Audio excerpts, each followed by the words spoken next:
मैं आपको ना इस कायनात का सबसे बड़ा सच बताता हूँ, और वो सच ये है कि इंसान जो कोई भी हो और कुछ भी कर ले, लेकिन जब वो कुछ करने का इरादा करता है तो वो हो के रहता है। रोते हुए ना बस एक बात का ख्याल रखना, हम अपना दर्द बयान करने से अपना मन तो हल्का कर लेते हैं और हमें अच्छे खासे दिलासे भी मिल जाते हैं। लेकिन क्या आपको पता है कि लोग हमारे जज्बात और दर्द को किस तर्ज पर तफरीह का सामान बनाते हैं और फिर दूसरों को भी बताते हैं। अपने जहनों में ना एक बात आज यहाँ से फिट करके उठना कि जिसने आपको तूफान में संभाला, जिसने तब संभाला जब हम चल भी नहीं सकते थे, और जिसने तब संभाला जब हम ये कह रहे थे कि जो ज़िंदगी है ना, ज़िंदगी वो मौत से ज़्यादा बदतर है। सिर्फ उसको, हाँ बस उसको अपने हालात से वाकिफ़ रखना।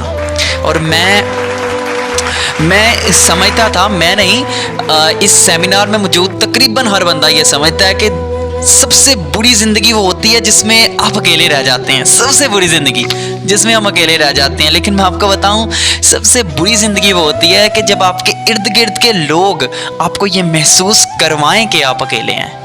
रवैये आर्जी होते हैं, रवैयों के पीछे ज़िंदगी मुश्किल ना करें, क्योंकि मिन्नतों और तरलों से रिश्ते कभी नहीं संभलते।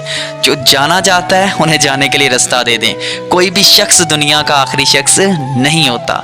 अगर आपने अपनी इज्जत नफ्स बचा ली है ना, तो यकीन रखो वो नज़रों के सामने होते हुए भी कभी नज़र नहीं आएंगे।